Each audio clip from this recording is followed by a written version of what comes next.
The night before the choosing, the eldest prince of Korthval set fire to the lower city. Not all of it, just the human quarter, the crooked 6 blocks pressed against the base of the obsidian spire where the blacksmiths and rope makers and fishmongers had lived since before anyone could remember. He did it as a statement. He said so himself to his brothers, over wine and venison in the high hall. Let them know whose city this is. He laughed when he said it. His brothers laughed too, except the youngest, who looked at the window and said nothing. The fire burned for 2 days. People died. The smoke went straight up into the sky because there was no wind, a gray column rising until it bent somewhere above the clouds and drifted south. When it was finally out and the ash had settled, there were 400 homeless and 11 dead, and 1 child unaccounted for, a boy of 9, the blacksmith Durin's ward, a foundling with no name anyone had bothered to record. The royal guard noted this in their census. Foundling, human, age approximately 9, missing, they moved on. No one thought to look in the abandoned grain silo at the edge of the port district, where the boy had dragged himself through a broken plank and spent 2 days in the dark with a burned arm and absolutely nothing to eat. No one thought to look because he was human, and human children in Korthval were categorized as labor pool or servant class, or, in the event of death, collateral. The census moved on. The boy's name, the one the blacksmith had given him, was Ren. He didn't know this yet would matter. He knew he was hungry and that his arm hurt, and that the fire had taken the only home he'd had since he was old enough to know what a home was. He knew that the men who set the fire had been wearing the royal colors, deep violet and hammered gold, and that no one had stopped them or even seemed particularly surprised. He knew that when he'd run into the street screaming the blacksmith's name, one of the royal guards had laughed and flicked ash off his gauntlet like it was an inconvenience. He curled in the corner of the silo and pressed his burned arm against his chest, and stared at a slant of light coming through the broken plank, and waited to see what the world would do next. What the world did next was send an old woman. She came in the morning of the 3rd day, when the light was thin and silver and the harbor outside sounded half asleep. She was very old, the way mountains are old, not fragile, not diminished, just compressed by time into something denser than it should be. Her skin was the mottled bronze green of old copper. Her tusks had been worn down to smooth nubs. She walked with a staff that was too short for her, which meant she bent when she walked, which gave her the permanent posture of someone studying the ground. She found the broken plank. She crouched down and peered through it, and in the dark she saw the boy. "Come out," she said. "No," the boy said. "The fire is out." "I know. You're hungry." "I know that too." She considered this. The harbor made its sounds. A gull screamed somewhere over the water. "I have bread," she said. Long pause. Then the plank shifted and the boy crawled out into the morning, blinking, his hair matted with soot, his arm wrapped in a strip of cloth that had once been a shirt. He was small for 9, or perhaps exactly right for 9, and she had simply forgotten how small 9 was. His eyes were dark brown, human-colored, and very still. Not calm, still. There was a difference. Calm was what you were when nothing bad had happened. Still was what you were when enough bad had happened that you'd stopped flinching. She held out the bread. He took it and ate it in the particular way of someone who has been hungry long enough to know not to rush, careful bites, chewing thoroughly, watching her over the crust with those still eyes. "What's your name?" she asked. "Ren," he said. "I'm Tarath," she said. "I've been looking for you for 9 years." He chewed, he swallowed. "Why?" She turned her staff between her palms. Above them, the sky over the obsidian spire was beginning to go gold with early light, and at the very top of the spire, the crown chamber would be opening its roof panels for the first time in a generation, letting in the air for tomorrow's ceremony. She could see the gleam of it from here if she squinted. "Because tomorrow," she said, "the sacred crown of Korthval chooses its next king." "I know," he said. "Everyone knows. Everyone knows 3 princes will walk to the crown altar and reach for it, and the one it accepts will rule the empire." She paused. Everyone thinks they know who it will accept. Eldest prince, Ren said, without heat, just fact. Voruk. Yes, everyone thinks so. And you don't. She looked at him for a long time, at his burned arm, at his still eyes, at the way he held the bread, not hoarding it, not rushing it, just holding it with the uncomplicated dignity of something that belonged to him. The crown was forged 500 years ago, she said, by the first king of Korthval, who was not a warrior. He was a healer. A physician king who had survived a plague that killed half his people by spending every night at the bedsides of the dying. He forged the crown to choose as he had been chosen, not by strength, not by bloodline, not by ambition, by what he called the oldest power. She paused. He didn't give it a grand name. He just called it the capacity to stay. Ren looked at her. Stay where? With what hurts, she said. With what's ugly and painful and inconvenient. Not because you have to, not because there's something in it for you, because it doesn't occur to you to leave. The boy was quiet for a moment. Behind them, the silo groaned in the morning wind off the harbor. Durin, he said. I'm sorry. That's what Durin did, the blacksmith. I would wake up from nightmares and he'd be sitting in the chair by the door, just sitting. He never said anything, he was just there. He looked at his bread. He didn't come out of the fire. Tareth was quiet. He was in the workshop, Ren said. He would have tried to save the tools. The good ones, the old ones he kept on the wall, he wouldn't leave them. She nodded slowly. The crown was also forged in the understanding, she said carefully, that the king of Korthval would always, eventually, be called to stay with his people during the worst kind of fire, not a literal one, the kind that comes from the sky. She looked up. The spire gleamed. We have been waiting for that fire for a long time. Ren followed her gaze. He didn't ask what fire. He was 9, and the city was full of adults who talked around things, and he had learned to hear the shape of what they weren't saying. How long have you been waiting? He asked. 3 generations, she said. I have been keeping watch since before your guardian was born. She looked down at him. I am somewhat old. You said you'd been looking for me for 9 years. Yes. So you knew when I was born? Yes. How? She turned the staff again. Your mother came to me before you were born. She was human like you, a weaver woman who had come to the city from the south. She was very sick. A pause. She did not survive your birth. Before she died, she told me about your father who had died the year before she arrived. She told me certain things about his line, about his family's origin. Certain things were passed in the telling that told me who you would be. She met his eyes. I have been keeping watch since then. Ren processed this. He ate the last of the bread. He brushed crumbs from the front of his singed shirt with the automatic tidiness of someone who had been taught to be careful with things. You want me to go to the choosing, he said. I want you to be there, she corrected carefully. I am not entirely sure what the crown will do. I have never been entirely sure. The old power does not announce itself. It reveals itself. She paused. But in 9 years of watching you, I have seen certain things. What things? She was quiet for a moment. The harbor was waking up now, the creak of ropes, the knock of hull against dock, a fisherman calling to another. The ordinary music of morning in a city that had been half-burned 2 nights ago and had simply gotten up and continued. The year you were 5, she said, there was a fire in the market district, not a large fire, a food stall. The vendor escaped. A cat was trapped under the overturned cart. She paused. You ran back, not because anyone asked you, not because the vendor told you, you just ran back. Ren said nothing. The year you were 7, there was a boy in the lower school, orc-blooded, quite large, being beaten by 3 older boys. Everyone else watched. You stepped in. She glanced at him. You lost the fight comprehensively. He had a big brother, Ren said, somewhat defensively.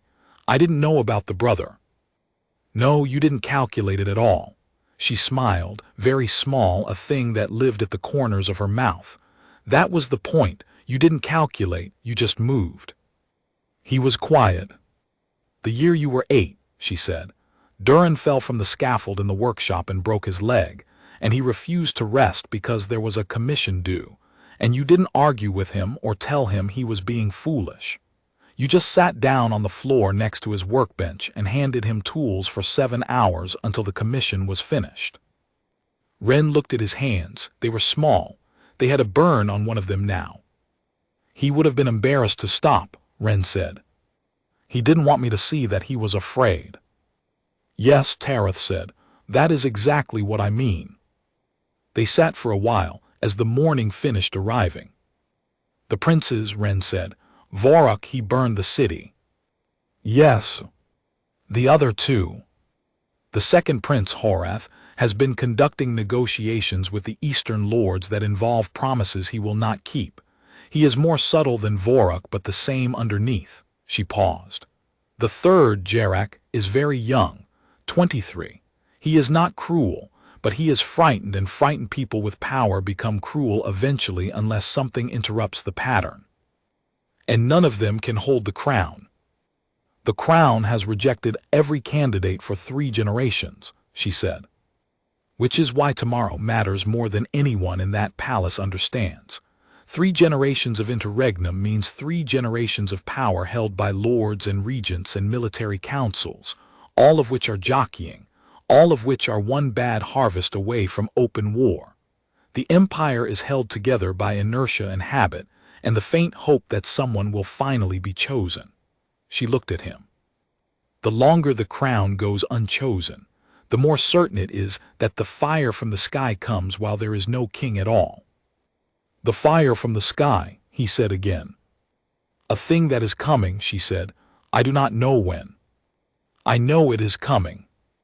He looked up at the spire again, at the crown chamber with its roof panels open to the morning, and he thought about the fire that had already come, the small, human-made one that had taken the workshop in Durin and the wall of old tools. He thought about how that fire had started with a prince saying, "Let them know whose city this is," and a laugh, and no one stopping it. He thought about what it meant that this city, this empire, was waiting for someone to stay. "All right," he said. Tareth breathed out slowly. "I should tell you that I am not certain this will succeed. I am not certain the crown will accept you. I am not certain the princes won't simply have you removed before you reach the altar. I am not certain." "I know," Ren said. "But I'm going." She looked at him for a long moment.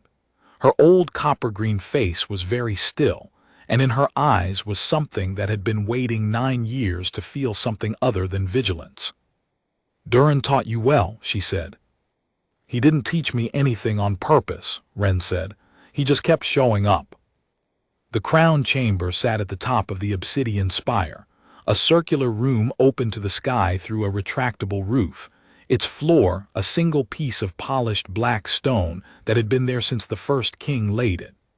In the center of the floor, on a plinth of the same stone, sat the sacred crown of Korithval. It was not impressive to look at. This was the first thing every visitor noticed and felt confused by. 500 years of legend, and the object itself was a narrow circlet of dull gray metal, irregular, slightly lopsided, the surface scratched and pocked as though it had been handled roughly for a very long time. It had no gems. It had no engravings. It was the sort of thing you might find in a cluttered drawer and wonder if it was actually worth keeping. But the air around it was different. Not warm, not cold, changed. Like the air in a room where someone had been crying, where the emotion had soaked into the walls. Anyone who stepped into the crown chamber felt it. A pressure behind the sternum, a slight shortness of breath, the sensation of being looked at by something that was trying to determine if you were who you said you were. The ceremony began at midday, when the sun was directly overhead, and the light came down through the open roof in a column. Prince Vorok went first. He was enormous, orc-built on an orc scale, broad-shouldered and massive, his ceremonial armor barely containing him. His black hair was braided with hammered gold. His tusks were filed to ceremonial points. He had been preparing for this since he was 12 years old, since the last choosing had failed, and his father's regent had said one day, boy, one day, with the weary patience of someone who absolutely believed it. He had trained. He had studied the old kings. He had done everything anyone had told him would make him acceptable. He walked to the plinth and reached for the crown, and the crown burned him. Not with fire. The metal went white-hot where his fingers touched it, and he jerked his hand back and stood there, staring at his unmarked palm, and the court watched in total silence. He stood for a long moment. Then he picked up the crown with both hands, forcing it, and the light that came off it was blinding and wrong, and he dropped it and took 3 steps back, and his face had gone the color of old ash. He walked out of the chamber without speaking. Prince Horeth went second. He was cleverer than his brother, everyone knew this, and his approach to the crown was more studied. He circled it twice, which was not traditional but also not forbidden. He observed it from different angles. He reached out slowly, carefully, as though he expected the trick and intended to find it. The crown rejected him more quickly than it had rejected Vorok. The flash of light was shorter, sharper, and Horeth made a sound that was not quite a cry and pulled his hand back and stood with it pressed against his chest. His face did not go pale. It went very still and very blank, in the way of a man who has had something confirmed that he had been afraid was true. He walked out of the chamber without meeting anyone's eyes. Prince Jarek was 23 and terrified, and doing a reasonable job of hiding it. He stood at the base of the plinth for a long time. In the silence, someone coughed. The light column from the overhead sun shifted slightly as a cloud moved. Jarek looked at the crown, and something in his face was not arrogance but genuine wanting. Not the wanting of ambition, but the wanting of someone who had been told all his life that there was a role he was supposed to fill, and had spent 23 years trying to become the shape of it, and was not sure he had succeeded. He reached out. The crown did not burn him. It simply did not respond. The metal sat there, inert, dull gray, looking like the thing in a drawer you weren't sure was worth keeping. He touched it and nothing happened, and that was, in its way, a more complete rejection than the burning. The burning at least implied the crown had opinions. The silence implied he wasn't worth having opinions about. He withdrew his hand. He stood there. Then he stepped back from the plinth, and his face was the face of a man who has understood something he didn't want to understand. The court was making the particular noise of a crowd that doesn't know what sound it should be making. The High Regent, an ancient orc in robes too heavy for the weather, was leaning on his staff and looking like he was considering which of several available catastrophic interpretations to settle on. And then Tareth walked in. She walked through the side entrance that was technically for servants and functionaries, the door that was never used during ceremonies, which meant half the court didn't immediately register her. She walked with her too short staff and her mountain compressed density, and she walked to the center of the room, and with her was a 9-year-old human boy with a burned arm and soot still in his hair. The noise the court made then was different, more specific. Vorok came back through the main entrance. He must have been watching from outside, because he arrived with the particular fury of a man who has calculated very quickly and does not like his conclusions. His burned hand was wrapped now. His face was controlled, but only technically. "What is this?" he said. It was not a question. "A choosing," Tareth said, "is open to all citizens of the Empire by the law of the first king." She said it pleasantly, the way you say something you've been waiting to say for a very long time. "The law has never been repealed," I checked. "He's a child. The law specifies no minimum age. He's human. The law specifies no species." Vorok looked at the boy. The boy looked back at him with those still, dark eyes, and whatever Vorok saw in them made him angrier, which was interesting because anger in the face of stillness usually says more about the angry person than the still one. "Remove them," Vorok said to the guards. The guards looked at the High Regent. The High Regent looked at Tarath. Tarath looked at the High Regent with the patient expression of someone who has reviewed all the relevant statutes. "The law," the High Regent said slowly, as though each word was a step on uncertain ground, "does not permit interruption of a choosing while candidates remain." He paused. "The boy has not yet approached the crown." The silence that followed had a shape to it, a pressure. Wren walked to the plinth. He didn't perform it. He didn't draw himself up or assume a ceremonial posture or make it into a moment. He just walked, the way you walk somewhere you need to be, and the court watched him with the collective held breath of people who were not sure if they were about to witness something momentous or something terrible or possibly both. He stopped at the plinth. He looked at the crown. Up close, the dull gray metal had a texture he hadn't expected, not scratched exactly, more like worn, the way the handle of a tool gets worn smooth from years of honest use. He thought about the wall of old tools in Durin's workshop. He thought about how Durin had cared for them, not with reverence, not with ceremony, but with the consistent small attention of someone who understood that things lasted when you kept showing up for them. He reached out and picked up the crown. The light that came was nothing like what it had been for the princes. It wasn't a burning flash or a rejection. It was a steady warmth, even and unhurried, and it went everywhere in the room at once, and everyone who felt it felt the same thing they felt in the room where someone had been crying, except now the room was also the kind where someone had been loved, where the emotion in the walls was grief and tenderness in the same breath, inseparable, the way those things always are when they're real. Wren stood with the crown in his hands and he was crying, which surprised him, because he hadn't known he was going to. He wasn't afraid and he wasn't overwhelmed. He was grieving, suddenly and completely, for Durin in the workshop reaching for the old tools on the wall, for his mother he'd never known, for the 400 people sleeping in the ash of the lower city, for the 11 who weren't sleeping anywhere anymore. He didn't try to stop the tears.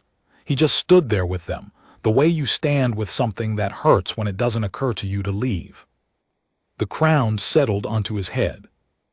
It fit, which shouldn't have been physically possible given his head was a 9-year-old's head, and the crown was 5 centuries old and clearly built for something larger. But it fit, and the warmth that had been in the room gathered around it, and around him, and the light from the sun column above fell through the open roof, and caught the dull gray metal and made it, briefly, incandescent. Vorik made a sound. It was not a word. It was the sound of a man watching his entire understanding of the world perform a sudden and irrevocable revision. He took a step toward the plinth and the warmth in the room pushed back, not violently, not like a burning, more like a door held firmly closed, and he stopped. "This is wrong," he said, but the certainty had gone out of his voice. It was the wrong of a man who has seen the evidence and is not yet willing to accept it. "Your father reached for the crown," Tarath said quietly, not unkindly, "as did his father before him, as have 17 candidates in the last 3 generations, and each time the crown asked the same question and received the same answer." She looked at Vorik with the ancient, unsentimental compassion of someone who has watched a pattern for a very long time. The question is not about strength. It is not about bloodline. It is about what you would do with the burning. Vorik stared at her. "What does that mean?" "It means when the fire comes from the sky, and it will come, Vorik. I have seen the signs across 3 generations, and it is coming. The crown's king must be able to stay with the burning without using the burning. A king who would turn his people's pain into fuel for his own ambitions is not a king. He is an accelerant." She paused. "Your father's regent used the phrase *collateral damage. Your father used it too. You used it 2 nights ago about 400 families when you said let them know whose city this is." She looked at him steadily. "The city is not yours. It is theirs. That is the only reason it exists." Vorik was silent for a long time. Something moved in his face, not remorse, not yet, but the early earthquake of something that might eventually become it. Ren stood at the plinth with the crown on his head, still crying quietly, and looked at none of this. He was looking at the walls.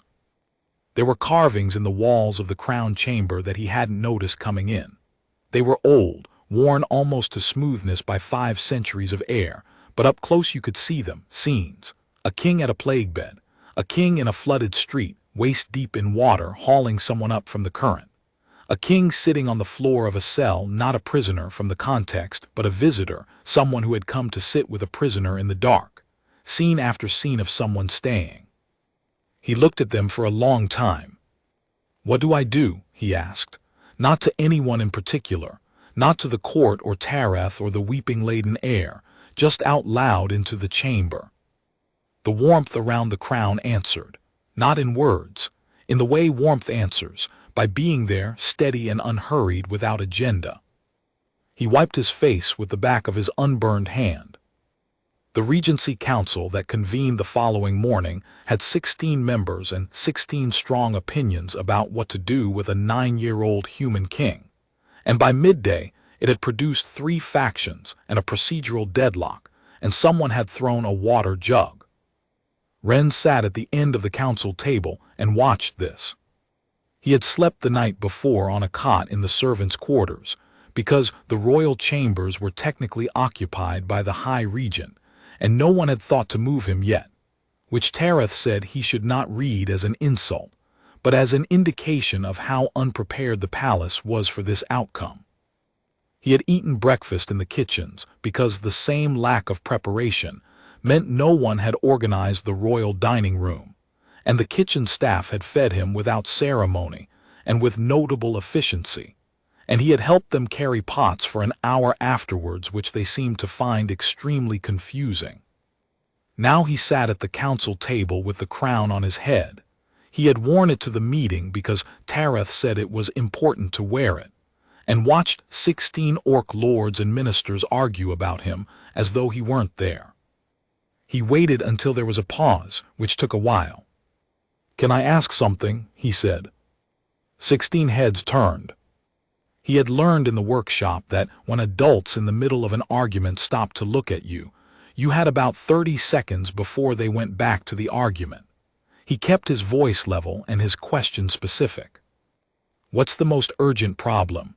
Right now, not the Regency or the succession law, the most urgent problem in the Empire." A pause. Then the youngest minister, a woman named Sareth who handled grain distribution, said, "Southern harvest is short, 3 districts.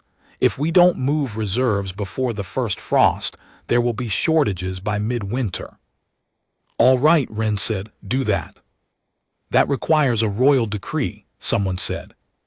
"Then write one and I'll mark it," Ren said. "What's the second problem?" Another pause.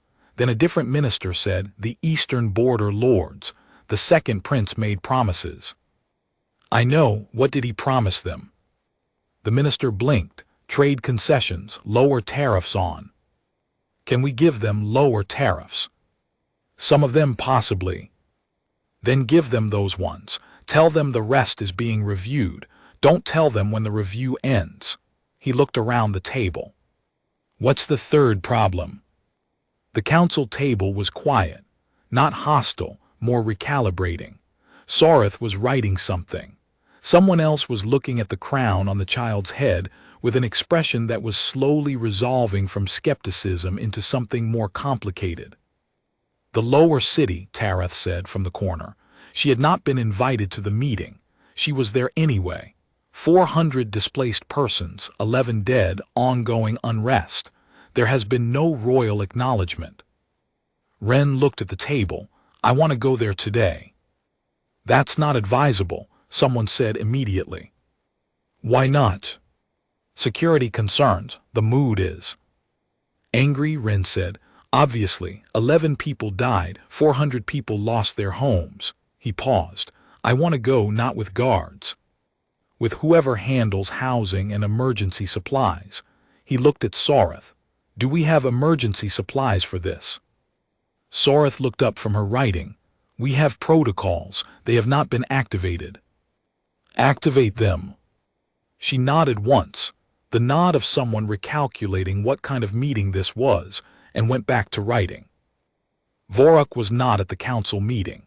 He had not appeared since the previous morning. Horeth had appeared briefly, said nothing, and left.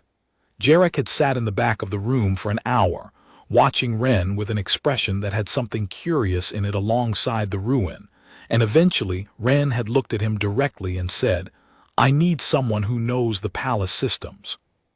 Will you help?" And Jarek had been still for a long moment, and then said yes in a voice that was very careful with itself. That had been the most important thing Ren had said all morning, though it hadn't looked like it. He went to the lower city that afternoon. He went with Sareth and 2 housing officials and Tarath, and after a moment's hesitation, Jarek, who walked in the back and said very little. He didn't bring a guard escort. Tarath had argued for one quietly, and he had listened to her argument and then said, "If I go with guards, the people I'm going to see will see the guards first. I'd rather they see me first." "You might not like what they do when they see you first," Tarath said. "I know," he said. "But they deserve the choice." The lower city smelled of wet ash. The 6 blocks were a landscape of collapsed timbers and blackened foundation stones, and in and among the ruins the displaced had built a kind of temporary city of canvas and salvage, organized with the pragmatic competence of people who have had to be practical about disasters before. There was a communal cooking fire. There was a perimeter of salvaged timber where people had piled things they'd managed to rescue. There was, improbably, a section where someone had set out buckets and was washing clothes. A child saw them first. Children always saw things first. She was perhaps 6, orc-blooded, sitting on a chunk of foundation stone, and she looked at the small human boy in the plain clothes with the dull gray circlet on his head and said, loudly, "Is that the king?" The nearest adults turned. Then more turned. The spreading awareness moved through the temporary city the way wind moves through a field. Ren stopped walking. He stood at the edge of the ash and looked at the people looking at him, and he understood that this was a moment of a specific kind, not a ceremonial moment or a political moment, but the kind of moment that happens when something has been broken badly enough that it isn't sure if it can still trust anything at all. These were people who had watched the royal colors set fire to their homes. Any gesture he made here was either the first gesture of something different or another variation on the same pattern. He didn't make a speech. He had thought about making one and decided against it, because what he knew about speeches was that you made them when you needed people to believe something you hadn't yet earned the right to claim. He didn't say "I'm sorry for what was done to you" because the apology wasn't his to make yet. He hadn't stopped it, hadn't known it was coming, and false ownership of an apology was worse than silence. He said, "I'm Ren, I used to live here," he pointed. "That was the blacksmith's workshop, I grew up there." A middle-aged man near the front said, without particular warmth, "We know, Durin's boy." "Yes," Ren said. The grief moved through him again, quiet and accurate. He let it be there. "I'm going to get housing moving today. Sareth here has the supply chain. I want to know what you need that isn't in the supply chain. I want to know what I've missed." He paused.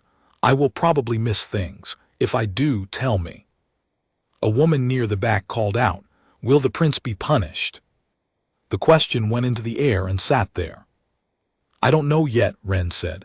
He was aware this was not the answer anyone wanted. He said it anyway because it was true.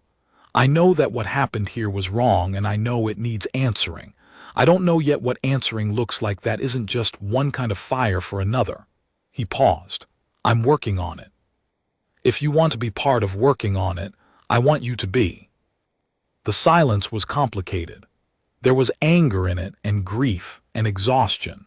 And in the face of the woman who'd asked the question, there was something that might eventually become a provisional, conditional, deeply skeptical thing that wasn't quite trust yet, but was at least oriented in trust's direction. The 6-year-old on the foundation stone said loudly, "Why is the crown so small?" Someone near her said, embarrassed, "SHH." "No," Ren said, "it's a good question." He took the crown off his head and looked at it. Dull gray, irregular, slightly lopsided.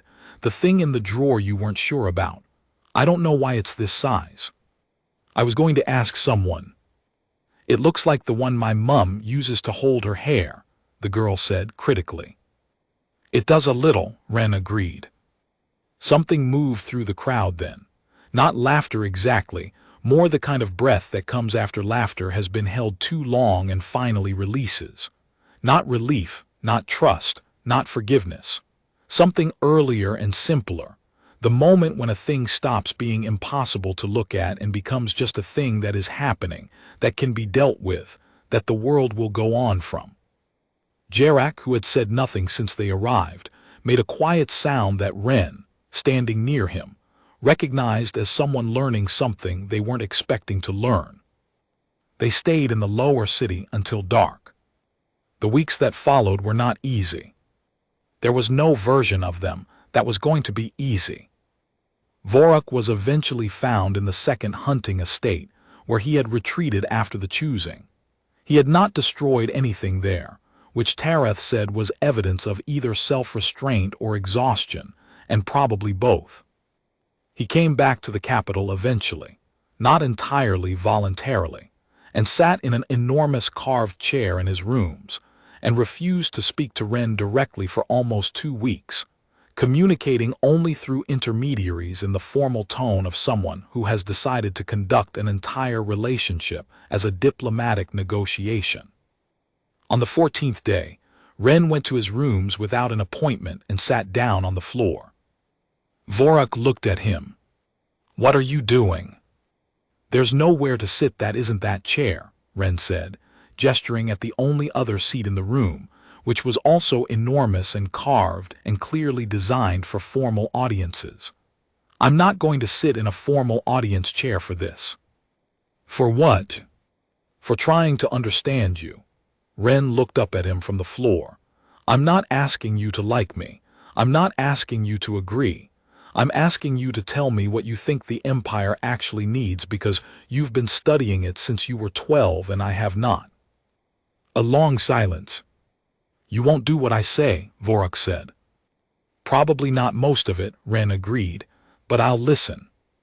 And sometimes people know the right thing without knowing they know it, and listening is how it comes out. Vorak looked at the small human boy on his floor for a long time. Something in him was working through something, the same long recalibration that had been happening since the crown chamber, the one that involved taking apart an understanding of the world and seeing whether the parts, reassembled, could make something different. "The eastern border," he said finally. "Horath's concessions were the wrong ones, but he was right that something needs to be done. The Eastern Lords have been providing military cover for the Empire's grain routes for 20 years with no formal compensation. If they decide to stop—" "Sarth said the same thing," Ren said. "What would formal compensation look like?" And they sat in Vorak's room, the enormous prince in the carved chair and the 9-year-old king on the floor, and worked through it for 3 hours. And when Ren left, there was a draft proposal, and Vorak had not called him boy or foundling or small or human once, which was not warmth but was better than nothing and would do for now. Tareth, in the months that followed, sometimes came to watch him work and said very little. She had moved into the palace in the capacity of senior archivist, which was a title she had invented for herself, and which no one had challenged because no one wanted to challenge a very old copper-green woman who had clearly already won the most important argument anyone had ever seen. She kept her too short staff and her compressed mountain quality and her habit of studying the ground when she walked, as though the ground might at any moment need examining. She found him late one night in the crown chamber. He was sitting on the floor with his back against the plinth, looking up through the open roof panels at the sky. It was a clear night, autumn-edged, and the stars were very bright, and among them, if you knew where to look, you could see the faint smear of light that was the Andromeda galaxy, distant and enormous, 100 billion suns worth of something that had nothing to do with the small concerns of one empire on one planet, and somehow made those concerns feel both smaller and more bearable simultaneously. "You should sleep," she said. "I will," he said. "I was thinking." She sat next to him, which was not easy for her knees, but she did it anyway. "What about?" "The fire from the sky," he said. "You said it was coming. I've been watching the signs you told me about. The shift in the outer atmosphere currents, the navigation anomalies on the northern routes, the birds." He paused. "I think it's soon." "Yes," she said, "I think so too." "I'm 9, he said. "Yes." "A 9-year-old king is not," he stopped, started again. "I've been doing the things I know how to do, the immediate things, the food and the housing and the eastern lords, the fire in the lower city." He looked at the ceiling. "But the thing from the sky, that's not a grain shortage. That's going to be a thing you stay with," Tareth said quietly. He was quiet for a moment. "I'm afraid," he said. "Good," she said. "You should be. Afraid people pay attention." He looked at the Andromeda smear. He thought about the first king, the physician king, who had spent every night at the bedsides of the dying and had come out the other side and forged this crown from something that had lived through all of it and had understood something essential about staying. "Did he win?" he asked. "Who?" "The first king. The plague, did he win?" "Half his people died," Tareth said, "but the other half lived, and the ones who lived rebuilt something that lasted 500 years. She paused. "There is no version of *win in the grand sense. There is only what you do with the burning." He sat with that for a while. On his head the crown was warm, not the warmth of magic or ceremony, the warmth of something that had been held by human hands, by a specific human hand, for a specific human reason for 5 centuries, and had kept the shape of the holding. "All right," he said for the second time to the same invisible question. He got up from the floor and went to sleep, and in the morning the signs were worse, and he convened the council and started the work of getting ready, and the council listened to him, not because he was miraculous, not because the crown was magical, but because a 9-year-old who slept on cots and helped carry pots and sat on floors and went to the ash himself and stayed until dark had created in the space of weeks. A thing that all the princes with all their ambition and all their lifetimes of preparation had not. The possibility that someone in the palace was worth following. The thing from the sky came in winter. It came as a light first, a false dawn in the wrong direction, lasting too long, and then a sound like the world remembering something it had forgotten.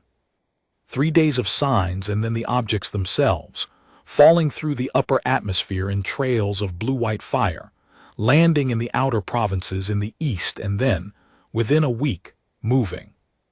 Not meteorites, not weather, something that moved.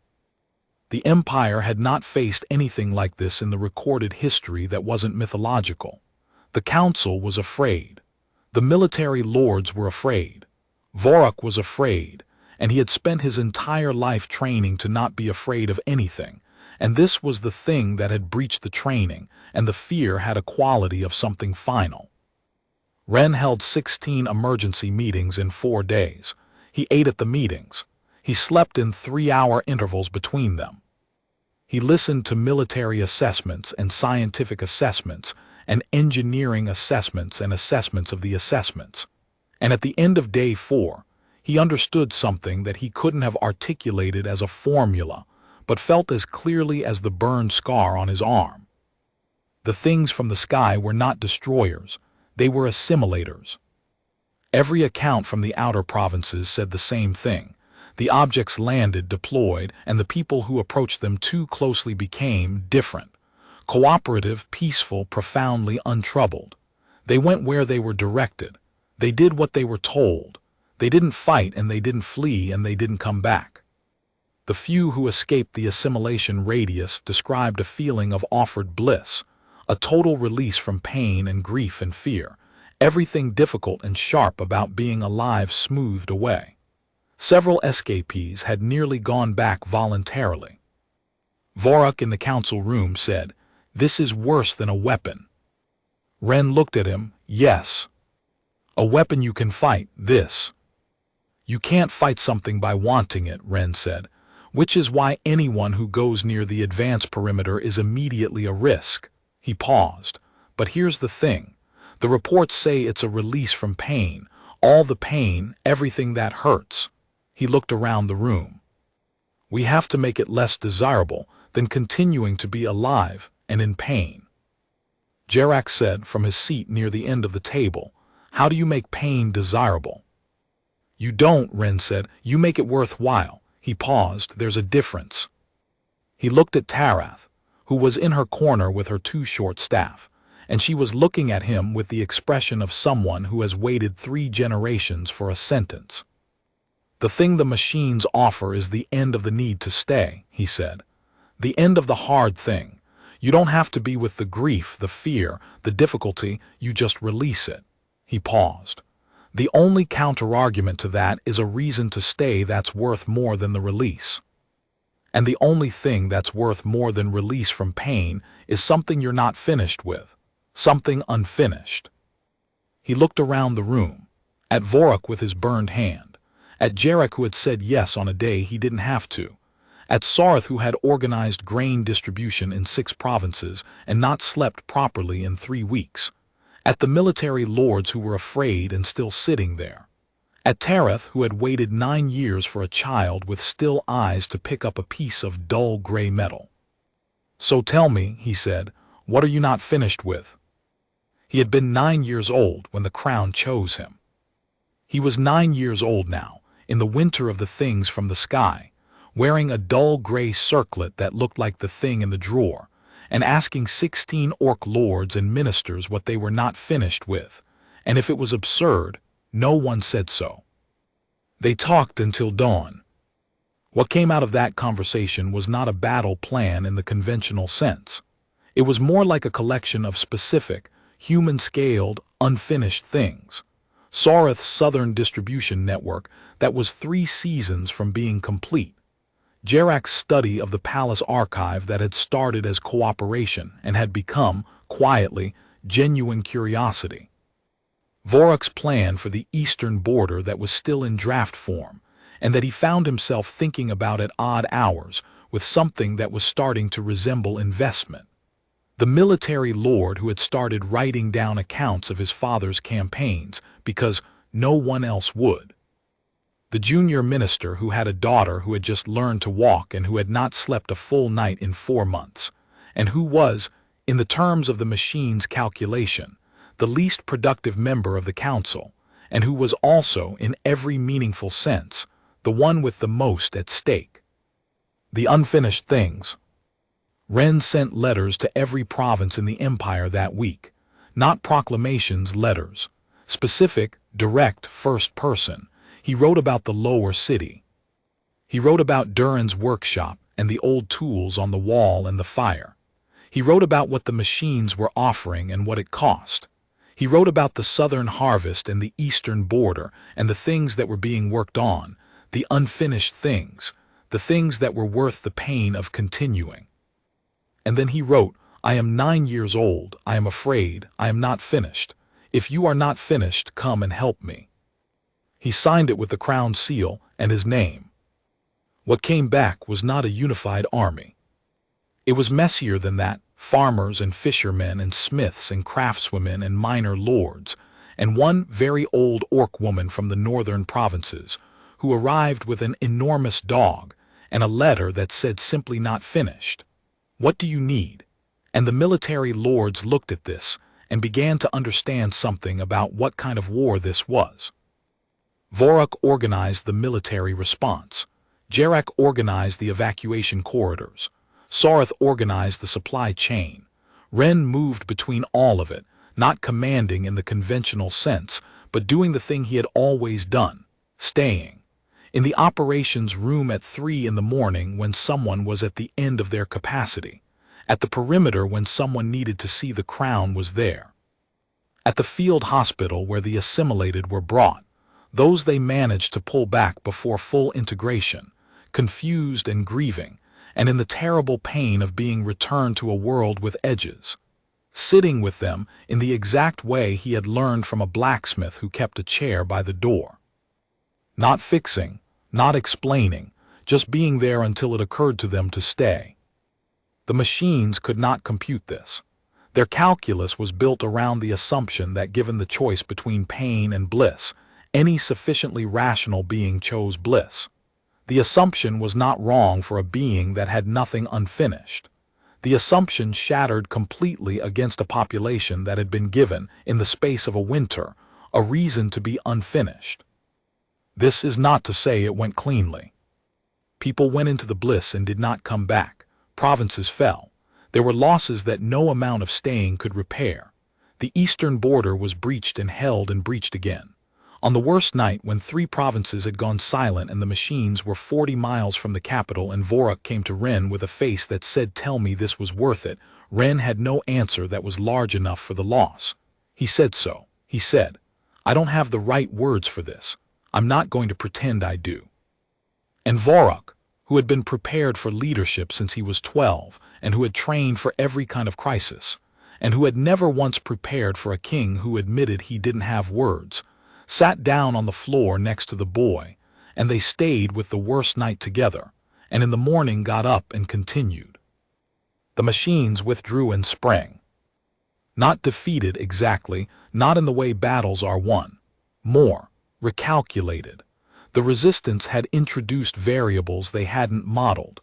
The assumption of rational surrender had encountered a sufficiently motivated irrationality. The machines were not destroyed. They left, and the signs in the outer atmosphere changed, and the navigational anomalies resolved, and the birds came back to the northern provinces first and then gradually everywhere. And that was how people knew. What remained was the work.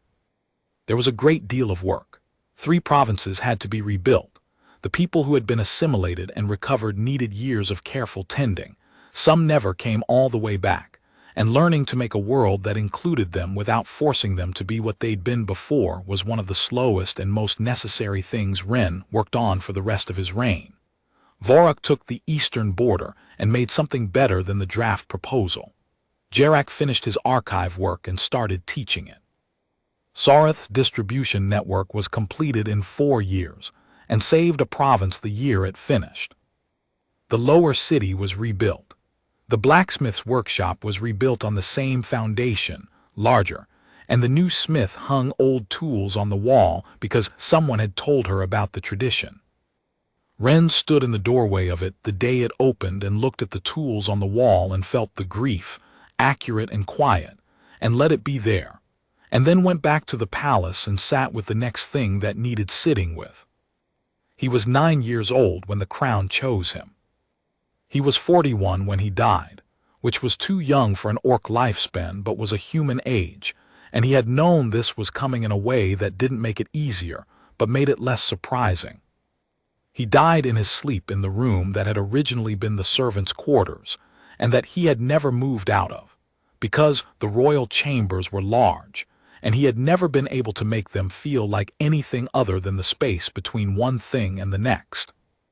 What he left behind was not a dynasty in the traditional sense, no heir of his blood, but the succession law he had spent 30 years reforming had been clear about this. The crown chose its own, on its own terms, in its own time. Tareth was still alive. She was extremely old and mostly confined to a chair, but her mind was entirely intact, and her opinions were comprehensive, and her too-short staff was by her side, and she had outlived more things than she had ever expected to outlive, and was consequently not particularly surprised by anything anymore. She was in the crown chamber when the succession ceremony opened for the new choosing. She sat in her chair in the corner. She watched the candidates approach the plinth in the customary order. She watched the crown respond to each of them with the same dull gray patience of something that had been waiting for a specific quality to make itself known.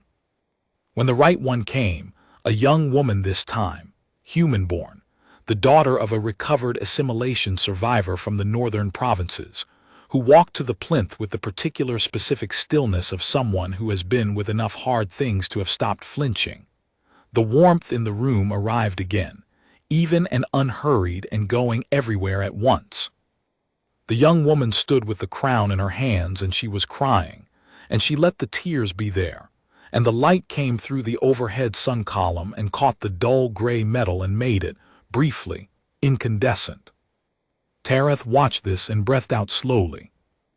In her corner, she set down the two-short staff and rested her hands in her lap, and did the last thing left for her to do. She stayed,